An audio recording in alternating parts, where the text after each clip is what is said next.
Unfortunately, the life was cut short, so traumatic in a way whereby the daughter can't even handle what she saw on the media platforms.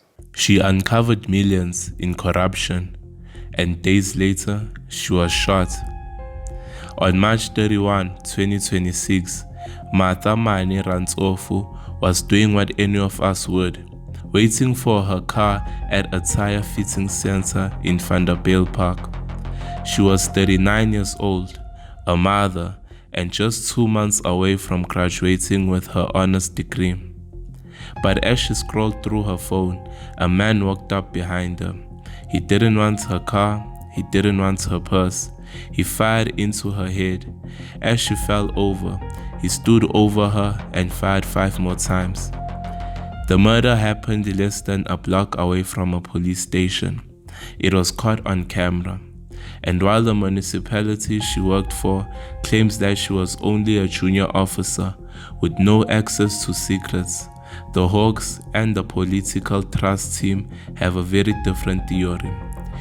Today, we look at the file that likely got Martha killed and the 16 million rand ghost fleet that only exists on paper. About her was the way she carried herself. She was calm, matured, and quietly powerful.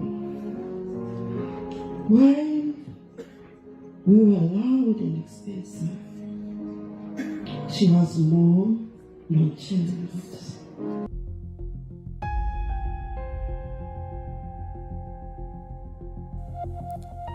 Martha was the youngest of 6 siblings, described by her brother Zotang as a person's person who was deeply career-driven. She was obsessed with her job at the Emfuleni local municipality, often working weekends. But in the weeks leading up to the 31st of March, the calm, mature, and quietly powerful Martha started to change. You know, she did, because the last time when I spoke to her, she told me that she wants to add 4 more cameras at home where she stays. Then I asked, like, okay, why 4 more cameras? She says, I'm scared, but she didn't tell me she's scared of what. She had every reason to. Martha had recently been promoted to acting accountant. In that office, she reportedly stumbled upon a web of extortion that reached far deeper than anyone realized. Then came Friday afternoon. The gunman was precise. After the 6th shot, he calmly stepped into the waiting blue VW Polo and vanished. When her brother arrived at the scene, all he saw were her shoes on the pavement and a foil sheet. There on the floor, it ripped my heart apart. It ripped my heart apart. I couldn't believe it. So immediately when they opened up the foil, seeing her face, lifeless body, really, it killed me. My heart felt rage.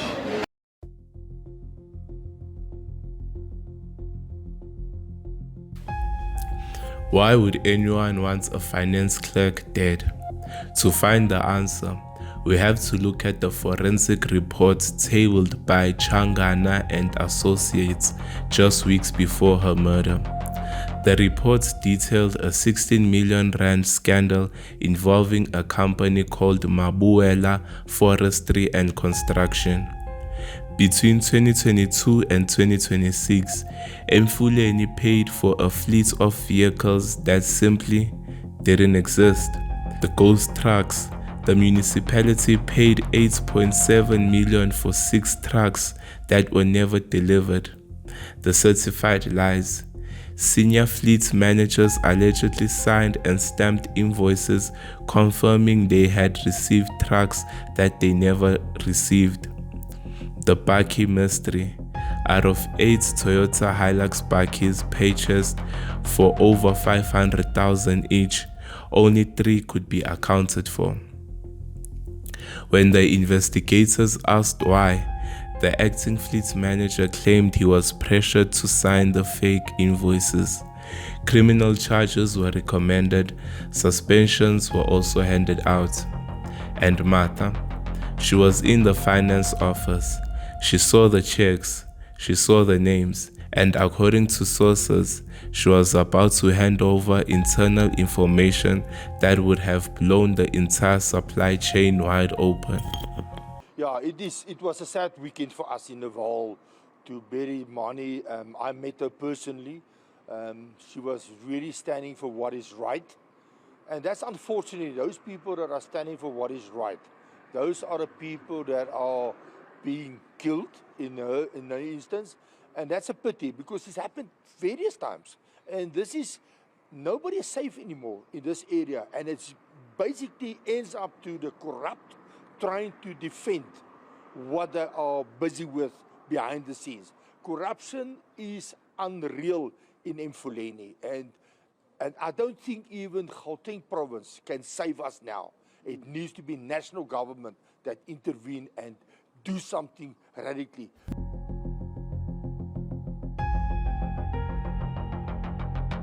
But the fleet scandal was just the tip of the iceberg. Reports suggest Martha had discovered an even darker extortion ring operating inside the municipality. Employees were allegedly wiping out debts for businesses and individuals from the municipality records in exchange for massive bribes.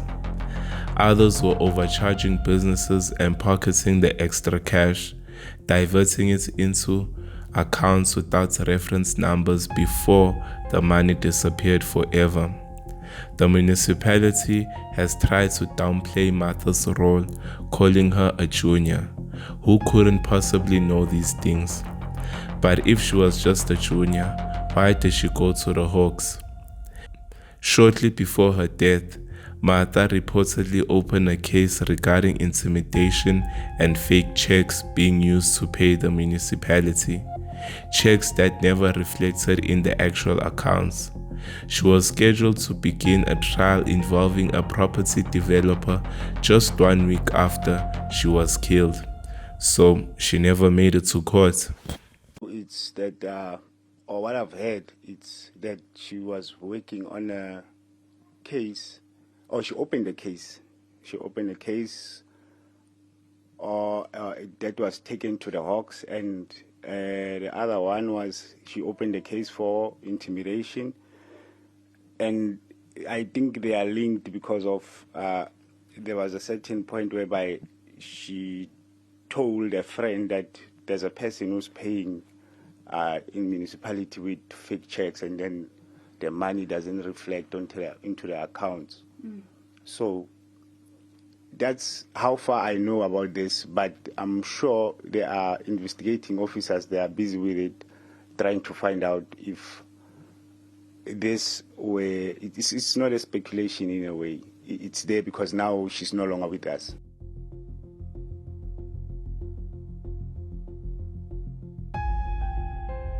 Martha Rantsofu is not an isolated case. She is part of a deeply troubling record of whistleblowers in South Africa who pay the ultimate price for the truth. In 2025 alone, Mpho Mafule and Pamela Mabini were killed after exposing wrongdoing. We are reminded of Babita Diokaran, who uncovered millions in irregular hospital contracts and was silenced in her driveway.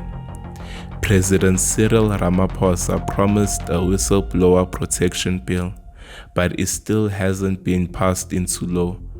Currently, if you see something wrong in the South African municipality and you report it, you are effectively on your own. The investigation into Martha's murder has now been stripped from local police and handed to the Political Killings Trust Team, PKTT. It's a sign of relief because this thing, our local officers at homes are at the pockets of these mafias that are running the municipalities sometimes. So seeing PKTT taking over this case did brought some sense of relief. And then we could even felt that there will be a breakthrough in this. Hence, yet, we are relieved since the PKTT has taken over. Because I know they won't leave any stone unturned. All right.